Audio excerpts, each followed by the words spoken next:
आपको पता है जगदीश मंदिर को सपनों का मंदिर क्यों कहते हैं? जगदीश मंदिर राजस्थान के उदयपुर जिले में स्थित है, जो पंचायतन शैली में बना हुआ है। इसे सपनों का मंदिर कहा जाता है। क्यों कहा जाता है सपनों का मंदिर? तो इसका निर्माण महाराणा जगत सिंह प्रथम के द्वारा करवाया गया। ऐसी एक किंवदंती, एक कहानी कही जाती है, एक घटना इससे जुड़ी हुई है। ये घटना यह है दोस्तों कि महाराणा जगत सिंह उड़ीसा में जगन्नाथ स्वामी के बड़े भक्त थे और कहते हैं कि किसी साधु महात्मा ने उन्हें एक ऐसी सिद्धि प्रदान की, उस सिद्धि से वह जगन्नाथ स्वामी में दर्शन करते थे और उसके बाद जो है अपना अन्न जल ग्रहण करते थे। ऐसा कहा जाता है कि एक बार पुरी में किसी बात पर विवाद हो जाता है और विवाद होने के बाद मंदिर के दरवाजे बंद हो जाते हैं। तो कहते हैं मंदिर के दरवाजे बंद होने के बाद वह सिद्धि भी काम नहीं करती है और कई दिनों तक जगत सिंह को भूखा प्यासा रहना पड़ता है। एक दिन ऐसा कहा जाता है कि जगन्नाथ स्वामी जो है उनके सपने में आते हैं और सपने में आकर उनसे कहते हैं कि तू स्वयं मंदिर वहां पर बना, मैं स्वयं जो है वहां पर आऊंगा। सपने में जब उन्हें भगवान के दर्शन हुए, साक्षात्कार हुए, उसके बाद वह यहाँ पर एक मंदिर बनाते, पंचायतन शैली में बना हुआ, जिसके वास्तुकार भाणा और मुकुंद थे।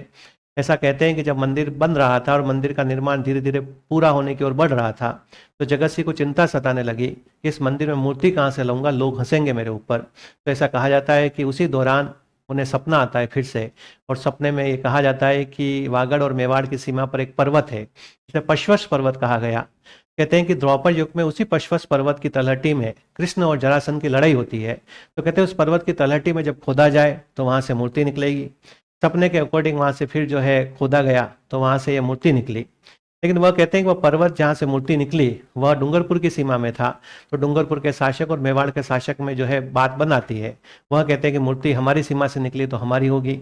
तो बाद में एक साधु महात्मा वहां आ जाते हैं और साधु महात्मा ने कहा कि आप लड़ाइए मत, ऐसा कीजिए कि ऐसे 2 बैल लाइए जो पहली बार गाड़ी में जुते हों।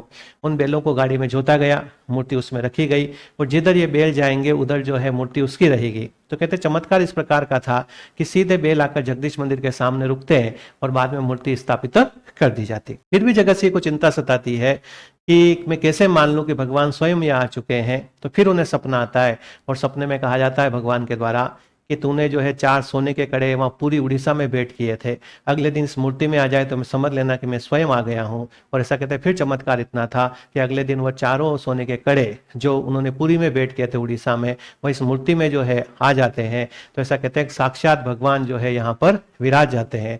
तो यह सब जो निर्माण हुआ, यह सब जो काम हुआ वह सपनों में हुआ, इसलिए इस मंदिर को सपनों का मंदिर कहा जाता है। और इसे जो है पंचायतन शैली में बना हुआ एक मुख्य मंदिर और 4 दूसरे मंदिर जो है चारों तरफ बने हुए हैं। यह कहानी है दोस्तों जगदीश मंदिर की, इसीलिए इसे सपनों का मंदिर कहते हैं। धन्यवाद।